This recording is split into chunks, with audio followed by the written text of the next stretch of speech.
pessoal, estamos de volta. Vamos dar continuidade à disciplina Segurança e Saúde do Trabalho. Vamos iniciar a terceira competência, Condições Técnicas de Trabalho. Hoje nós vamos falar sobre estratégias de prevenção de risco. O que as empresas podem fazer para diminuir os riscos perante os seus trabalhadores?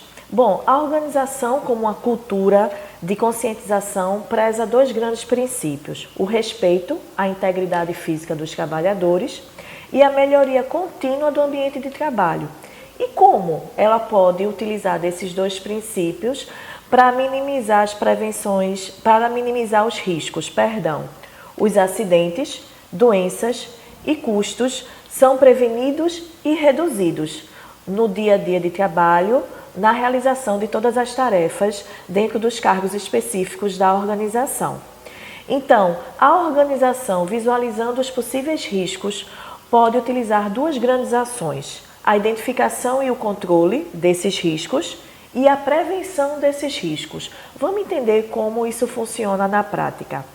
Bom, no que diz respeito à identificação e controle, eu acho que o nome já está bem identificável dentro das ações que uma organização pode tomar.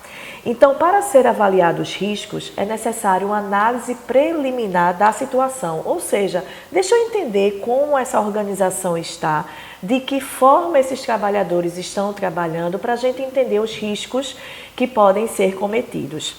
Primeiro, diagnóstico inicial das características da empresa, dos trabalhadores e do ambiente de trabalho, ou seja, da organização como um todo. Segundo, fazer um mapeamento dos processos de produção e atividades, tudo que é desempenhado dentro da organização. Terceiro, caracterizar a exposição através da avaliação dos riscos, com a finalidade de identificar as fontes do perigo, a intensidade, a concentração e a quantidade nos quais os mesmos são encontrados. Quarto, discutir e definir as alternativas de eliminação e controle das condições de risco. E por quinto, implementar e avaliar todas essas ações ou medidas que foram adotadas. Isso seria exatamente todas as etapas para a identificação e controle de um risco dentro da organização. A segunda medida que pode ser tomada é a prevenção. Prevenção desse risco. E daí a gente vai trabalhar com dois princípios. Primeiro, o princípio da tecnologia de controle, proposto pela higiene ocupacional. Ou seja, é necessário evitar que um agente potencialmente tóxico ou perigoso para a saúde seja utilizado, substâncias químicas, por exemplo, formado ou liberado. Segundo, se isso não for possível, ou seja, dentro da missão da organização é necessário a utilização desses agentes, contê-lo de tal forma que não se propague para o ambiente, manter ele controlado. E quarto, em último caso, bloquear as vias de entrada no organismo. Se eu não conseguir conter essa substância no meu ambiente de trabalho, como eu devo proceder com o organismo?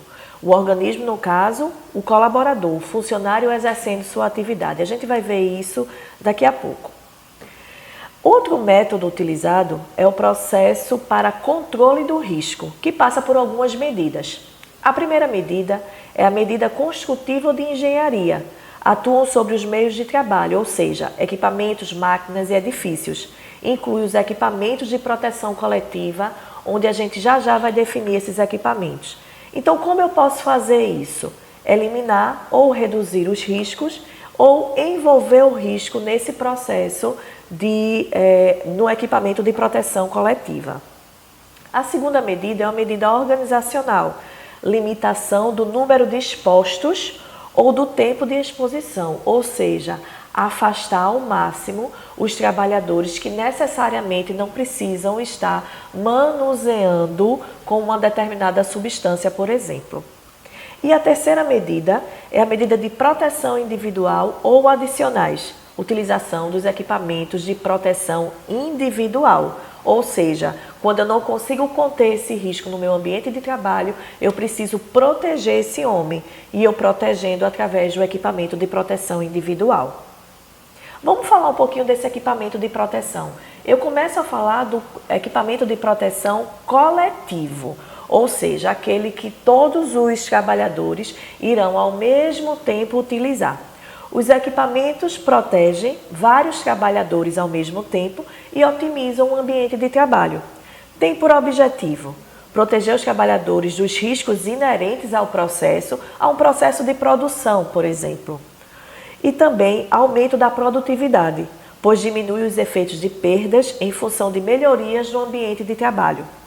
Uma das maiores vantagens do equipamento de proteção coletiva é, além de proteger a coletividade dos trabalhadores, não provoca desconforto no uso. Um ponto que é muito importante que a gente toque nesse momento, porque o equipamento de proteção individual, em algumas situações, traz um certo desconforto ao trabalhador. É o que a gente vai ver agora. Antes disso, vamos falar sobre os equipamentos de proteção coletiva. Que equipamentos seriam esses? Dentro de organização, como a gente pode identificar esse tipo de equipamento? Eu vou citar alguns. Por exemplo, o isolamento de uma máquina. Esse isolamento, limitando o acesso do trabalhador a essa máquina, é um equipamento de proteção coletiva. Um corrimão, por exemplo, em escadas, é um equipamento. A gente acha que faz parte de uma escada, mas isso significa um equipamento de proteção coletiva. Extintor de incêndio, pias para tirar o excesso daquela substância da pele do trabalhador. Iluminação adequada, limpeza no local de trabalho, sistema de exaustão, alarmes, tudo isso faz parte do equipamento de proteção coletiva. Os equipamentos de proteção coletiva, eles precisam ser adequados a partir de alguns critérios. Critérios esses que eu vou citar agora. Ele precisa ser do tipo adequado em relação ao risco. Isso parece óbvio. Eu vou utilizar um equipamento de proteção coletiva, um equipamento que seja suficiente para eliminar o risco. Então, se eu estou utilizando um equipamento que não vai eliminar esse risco, qual o sentido da utilização desse tipo de equipamento? Depender o menos possível da atuação do homem para atender suas finalidades. É importante que esse equipamento não necessite da ação do homem. É importante que ele esteja no ambiente e que ele automaticamente seja utilizado. Ser resistente às agressividades de impactos, corrosão e desgastes a que estiverem sujeitos. Permitir serviços e acessórios como limpeza, manutenção e lubrificação. E não criar outros riscos, principalmente mecânicos, como obstrução de passagem, cantos vivos e etc. O que é isso? Imagine se você vai utilizar um equipamento de proteção coletiva, onde o próprio equipamento é um risco. Vamos imaginar o isolamento de uma máquina. Que tipo de isolamento eu vou utilizar? Que espaço eu vou precisar para isolar essa máquina?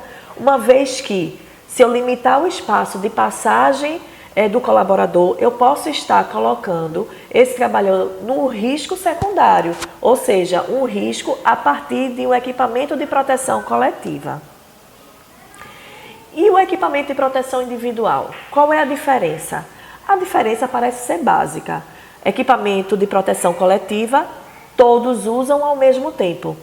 E o equipamento de proteção individual, cada trabalhador, na exposição de um determinado risco, vai utilizar um determinado equipamento.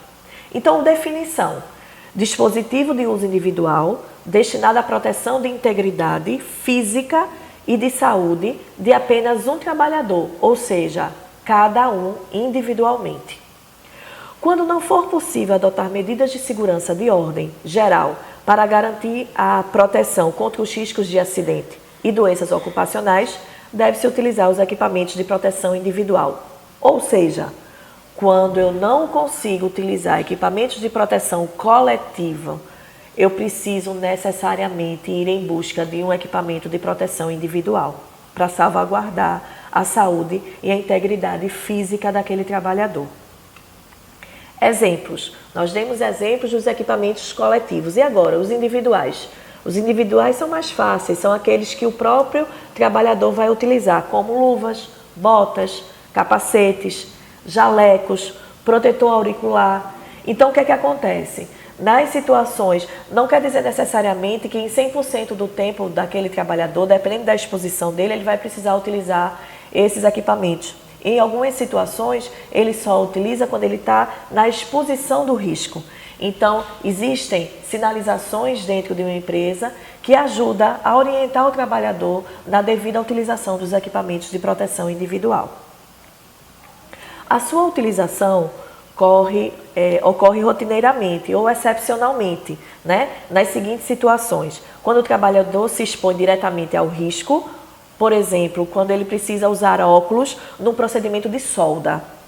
Quando o trabalhador se expõe a riscos apenas parcialmente, controlados por outros recursos técnicos, como equipamento de proteção coletiva. Ou seja, o equipamento de proteção coletiva minimizou, mas não foi o suficiente. Então, eu preciso entrar com equipamento de proteção individual também para garantir a integridade do meu trabalhador. Um exemplo disso é o uso de máscaras respiratórias apropriadas em cabines de pintura. Em período de instalação, reparos ou substituição de dispositivo para medir o contato do trabalhador com o fator de risco. E um outro momento, em trabalhos eventuais ou emergenciais, ou seja, quando a rotina de trabalho é quebrada por qualquer anormalidade, exigindo o uso de proteção. Um exemplo disso é o uso de máscaras respiratórias apropriadas para reparos de vazamento de contaminantes. O que é isso? Inicialmente, aquele trabalhador que trabalha naquela determinada área, ele não precisava usar o equipamento de proteção individual, mas devido a uma necessidade de reparo da estrutura da empresa, houve a necessidade naquele período de utilizar um equipamento de proteção individual. Bom, e de quem é essa responsabilidade? Esse equipamento de proteção individual é de responsabilidade de quem? É de responsabilidade da empresa?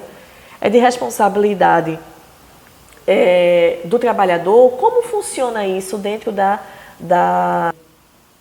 Então, de quem será essa responsabilidade do equipamento de proteção individual? Será do trabalhador? Será da empresa?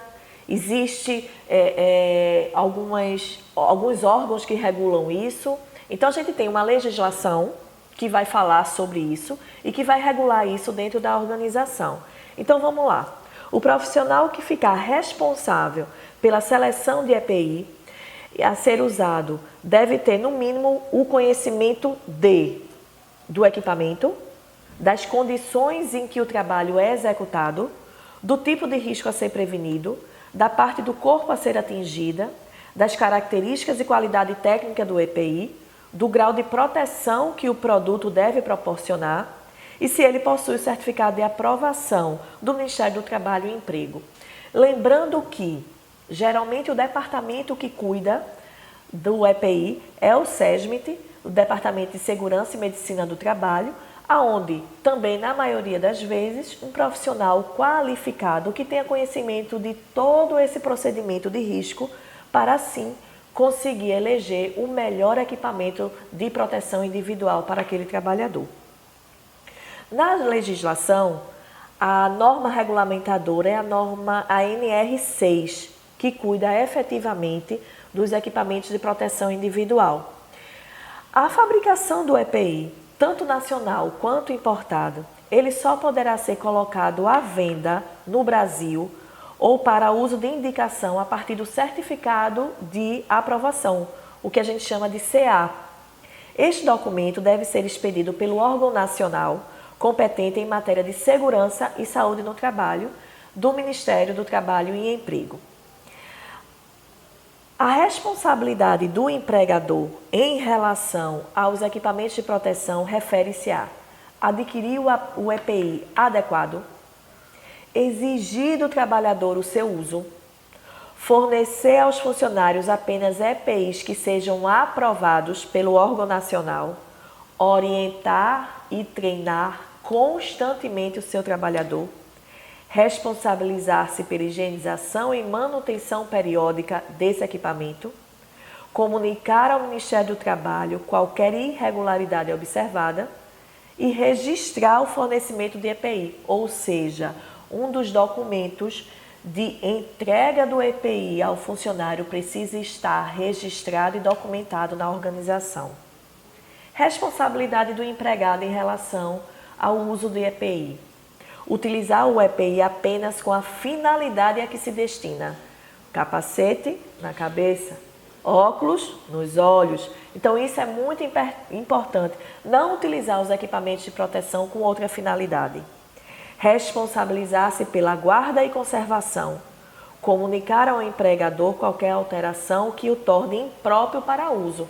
Óbvio, porque a partir do momento que ele é impróprio para uso, aquele trabalhador está correndo um risco. E cumprir as determinações do empregador sobre o uso adequado. Responsabilidade do fabricante do EPI. Então, cadastrar-se ao órgão nacional, solicitar a emissão e renovação do certificado de aprovação, solicitar o novo CA quando houver alteração do produto, responsabilizar-se pela manutenção, apenas comercializar EPI que tenha o registro CA, fazer constar no EPI o número de lote de fabricação, porque assim fica fácil a identificação da produção desse EPI, providenciar a avaliação da conformidade do EPI em relação ao risco e fornecer informações referentes aos processos de limpeza e higienização desse EPI. Bom, com isso falamos um pouco sobre as estratégias de prevenção de risco, finalizamos a nossa terceira competência e até a próxima.